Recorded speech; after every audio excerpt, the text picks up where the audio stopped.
Workplace Magazine présente Studio W, un nouvel éclairage sur l'environnement de travail.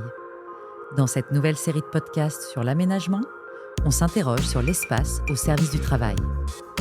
Cet épisode a été réalisé avec le soutien d'Insitu Group, des services d'excellence pour une sérénité absolue. Moins d'espace individuel, plus d'espace collectif. Avec le développement des nouveaux modes de travail hybrides, les entreprises revoient leur copie en matière d'aménagement. Leur objectif, optimiser les surfaces, mais aussi encourager les échanges et faire de ces nouveaux espaces une ressource pour le travail. Mais alors comment créer un espace qui répond aux attentes des salariés ? Et comment préserver la notion d'appropriation dans des bureaux de plus en plus pensés pour la mobilité ? Nous allons tenter de répondre à ces questions avec notre invité du jour. Après un passage chez Colliers, vous avez intégré en 2016 l'équipe psychologie du travail et clinique de l'activité du Centre de recherche sur le travail et le développement du CNAM.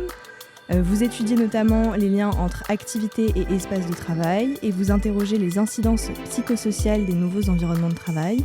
Maria Yaneva, bonjour et bienvenue dans ce podcast. Bonjour, merci pour l'invitation. Alors, la réflexion des entreprises sur les espaces dans lesquels elles accueillent les salariés ne date pas d'hier. Quelles sont les grandes transformations qu'ont connues les aménagements ? Alors, tout à fait. Effectivement, l'espace, on peut dire l'espace productif et son aménagement a toujours été, on peut dire, un outil de gestion des hommes. Voilà. Donc, les espaces ont toujours été pensés, aménagés pour finalement soutenir un certain mode d'organisation. On peut dire qu'avec la crise sanitaire, donc qui est on peut dire un événement, une rupture un peu plus récente, les choses ont brusquement évolué. Voilà, nous nous sommes tous retrouvés assez subitement enfermés chez soi. Donc, l'expérience du confinement et de la crise sanitaire, c'est d'abord aussi une expérience spatiale, en fait, où finalement, tous ceux qui, indépendamment du fait si on avait effectivement déjà l'expérience du télétravail, du travail à distance ou non, nous nous sommes tous retrouvés à faire cette expérience partagée du travail chez soi. Voilà, finalement d'un travail qui est délocalisé ailleurs.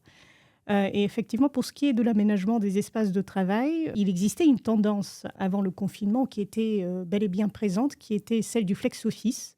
Alors, il faut savoir que le flex-office est un dispositif, moi j'aime bien le terme socio-technique pour définir un peu ce type d'aménagement, qui repose sur le partage des postes dans un premier temps, ce qui très concrètement signifie ne plus avoir son poste personnel là où on avait des postes attribués, même en open space en fait. Donc ça, c'est un des principes du flex-office. Un deuxième principe qui est du côté, donc le partage des postes, mais aussi des ressources en fait. J'ajoute cet élément aussi qui est important, des ressources de bureau. En fait, ça va de l'imprimante jusqu'à la poubelle. Voilà. Et un deuxième principe qui est le fait d'offrir une diversité d'espaces à fonction prédéfinie qui viennent un peu compléter, en fait, élargir l'offre des possibilités d'espace au bureau. Ça, c'est aussi une des caractéristiques du flex-office, de ce type de solution. Alors, des espaces à fonction prédéfinie, ça veut dire des espaces de collaboration, par exemple, des espaces de créativité, des espaces de concentration individuelle, réservables ou non, qui viennent s'ajouter aux salles de réunion plus classiques qui sont partagées par l'ensemble des professionnels. Et à cela s'ajoute un aspect finalement de ce dispositif socio-technique qui est peut-être un peu moins pensé ou évoqué, on peut dire, qui est donc du côté de l'équipement technologique. C'est-à-dire que dès lors qu'on n'attribue plus les postes, qu'on est dans une logique de partage, à la fois des postes et des ressources, on est aussi dans l'idée de rendre les salariés mobiles, voilà, de les amener, de les inciter à circuler, à s'adapter au fur et à mesure des besoins, des tâches, de ce qu'ils doivent faire en choisissant, en faisant des choix en fait en termes d'espace et de ressources. Voilà. Et pour cela, il faut qu'ils puissent circuler à la fois à l'intérieur du bâtiment, mais aussi à l'extérieur du bâtiment. Pour qu'ils puissent circuler, il faut logiquement qu'ils disposent en fait d'un ordinateur portable, d'un téléphone portable, d'un certain nombre d'applications qui leur permettent en fait finalement de se connecter, de communiquer efficacement à distance. Donc ce sont les trois piliers, on peut dire, de ce dispositif du flex-office qui effectivement existait bien avant le confinement, mais qui, disons, a un tout petit peu évolué avec avant et après le confinement. On avait effectivement des solutions de flex office qui étaient bel et bien plébiscitées par un certain nombre d'entreprises dans le tertiaire avant le confinement. Aujourd'hui, on peut dire que le confinement a été un véritable accélérateur et révélateur finalement de cette tendance. On a de plus en plus d'entreprises, y compris dans le secteur public, qui font le choix de se lancer en fait dans ce type de projet. Là où auparavant, il y avait quand même une certaine hésitation, où les projets de ce type-là avaient été portés par d'ailleurs différents acteurs des entreprises, qui souvent avaient mauvaise presse auprès des salariés. Voilà. Et on hésitait à finalement aller. On sentait qu'il y avait de la résistance. Aujourd'hui, avec justement le travail à distance plus ou moins formalisé dans les entreprises et son extension, on a plutôt des solutions qui tendent à s'imposer presque comme une conséquence logique, en fait, on peut dire, du télétravail. Voilà. On vient avec d'abord l'idée de maintenir, de soutenir ce travail multilocalisé qu'on appelle aujourd'hui le travail hybride, en fait. C'est souvent cette formule-là qui circule. Et donc, pour justement pouvoir le maintenir, et avec un peu l'idée qu'on va le maintenir à l'avenir, on vient aussi présenter ces projets de flex office qui vont de soi d'une certaine manière. Là, auparavant, le télétravail était plutôt une contrepartie qui était offerte aux salariés et qui servait à peu près d'une sorte de variable d'ajustement parfois pour faire en sorte que cette solution puisse fonctionner. Voilà, on offrait du télétravail à certaines catégories de professionnels pour aussi gérer d'une certaine manière leur occupation de l'espace. Donc ça, c'est un grand changement, un mouvement, un changement presque de logique, en fait, on peut dire de paradigme, qui est venu avec justement cette nouvelle configuration qu'on appelle aujourd'hui le travail hybride, et qui, pour moi, en tout cas, ça va bien au-delà d'un changement d'échelle, en fait, du télétravail. Donc, du coup, des espaces qui doivent soutenir une plus grande place accordée au télétravail, mais à quels autres défis doivent aussi répondre aujourd'hui les espaces de travail ? Alors, en fait, il y a vraiment une question qui se pose aujourd'hui, qui est beaucoup plus présente qu'avant, peut-être plus saillante, à la fois pour les dirigeants et pour les salariés, qui est finalement l'espace comme une manière de tenir ensemble, de contenir, de soutenir, de travailler ensemble, le faire ensemble. Alors, des collectifs de travail qui ont été, de notre point de vue, en tout cas du point de vue des psychologues du travail que nous sommes, ont été largement fragilisés ces dernières années. Dans la configuration actuelle, on se retrouve avec finalement cet enjeu-là qui est celui de maintenir un collectif, de créer de la relation, de faire en sorte que les salariés puissent construire un horizon commun, des objets communs, des valeurs partagées. Donc moi, je pense que c'est vraiment un des principaux défis qui se dégage un peu de cette transformation du travail. Et quel rôle l'aménagement concrètement peut avoir dans l'organisation du travail ? Comment il peut soutenir cette organisation ? Effectivement, c'est une question qui est très importante. Comment l'aménagement des espaces peut faire ressource, en fait, finalement, pour les professionnels. Il faut que ce soit un aménagement qui soit pensé en accord, en adéquation avec l'activité des professionnels. Donc ça, pour nous, c'est central. C'est-à-dire qu'un aménagement, quel qu'il soit, en fait, quelle que soit la proximité qu'il crée, qu'il soutient, on peut dire, n'a pas forcément une valeur ajoutée pour le travail collectif, pour le faire ensemble, pour l'entreprise. Donc, ce n'est pas parce que deux équipes se trouvent à proximité dans l'espace qu'il va forcément y avoir de l'innovation, de la sérendipité, du partage de connaissances, de l'interconnaissance. Il faut bel et bien, en fait, d'une certaine manière, repartir du côté de l'analyse du être, du côté de l'analyse du travail, pour pouvoir finalement penser quelque chose de l'aménagement des espaces. Et ne pas partir sur l'idée que l'espace en soi peut provoquer des effets, en fait, sans forcément passer par une réflexion, une pensée autour du travail. Et forcément, pour nous, une pensée, une analyse du travail qui se fait avec les professionnels dans un cadre collectif, et dans un cadre collectif qui se perpétue dans le temps.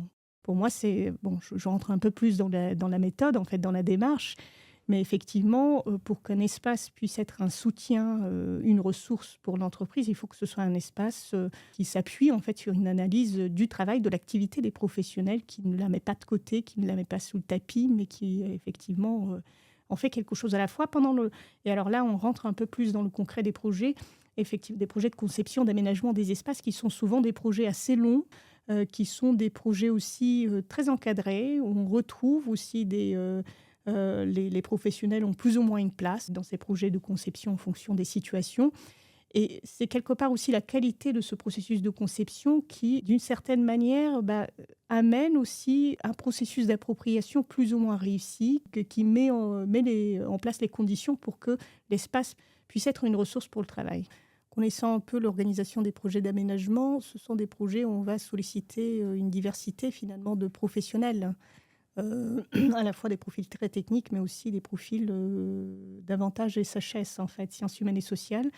Donc, on va faire appel aussi à des ergonomes intervenants aussi qui sont identifiés comme susceptibles d'apporter de la valeur en fait au projet d'aménagement.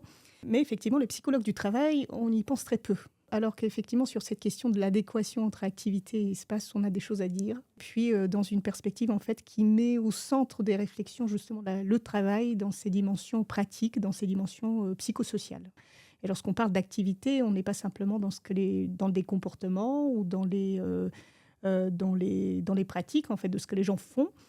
On est aussi dans une perspective qui touche au sujet, au travail, à la subjectivité au travail. Et donc cette dimension psychosociale, elle est, je pense, essentielle à penser, à mettre au travail dans ces nouveaux bureaux. Parce que dans la mesure où c'est finalement des espaces partagés, des espaces qui nécessitent un travail d'organisation du côté des collectifs, ne serait-ce que pour pouvoir se partager les espaces individuels fermés comme les bulles, par exemple.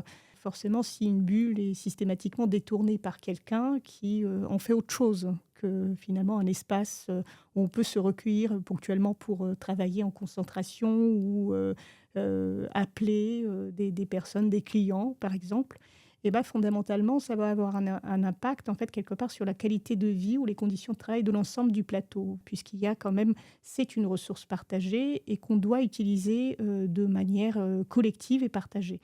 Donc, quelque part, ça demande, en fait, une organisation du côté des équipes, du côté d'équipes qui, souvent, en fait, n'ont pas eu l'occasion de cohabiter ou de partager l'espace à cette échelle-là.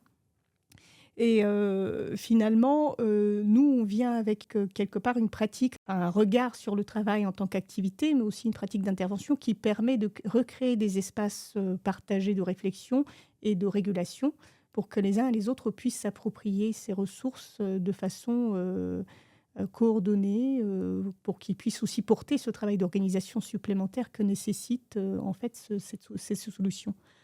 Comment on fait pour créer cet espace de travail qui fonctionne et qui répond aux attentes des salariés plus concrètement? Quelles sont peut-être les étapes qu'on peut suivre? Alors, il y a quand même un changement, on peut dire, de paradigme. Voilà, que moi je milite en fait pour que, effectivement, il y ait quelque chose qui soit pensé du côté de l'appropriation des espaces de travail, c'est-à-dire qu'effectivement, au-delà de la conception, au-delà du projet d'aménagement, une fois sur site, les salariés doivent avoir la possibilité de penser leur activité en rapport avec les espaces de travail. Donc on se retrouve souvent dans des situations tout à fait singulières, en fait, qu'on n'a pas anticipées. D'ailleurs, quelle que soit l'expérience que les uns et les autres peuvent avoir à la fois de l'open space, on se retrouve aussi parfois face à des équipes qui, même en étant dans un aménagement qui n'est pas du flex-office, ont cherché à expérimenter quelque chose du fonctionnement en flex-office. N'empêche que même ces salariés-là, une fois sur site, une fois dans leur nouvel bâtiment, font face à des situations tout à fait inédites auxquelles ils n'ont pas pensé. Donc il y a vraiment quelque chose qui est à penser à la fois en amont des projets d'aménagement, dans le cadre de la conception des projets d'aménagement, et puis dans la suite, une fois qu'on se retrouve dans son espace de travail et qu'on y travaille, en fait, qu'on l'habite. Parce qu'il y a effectivement un donné, c'est-à-dire que les espaces de travail sont conçus, sont pensés par les concepteurs, mais une fois que l'espace est livré, que l'aménagement est livré, même si on l'a pensé, même si on a associé en fait les salariés dans le processus de conception, il y a beaucoup de choses auxquelles on n'a pas pensé qui vont se présenter une fois qu'on est sur site, ensemble.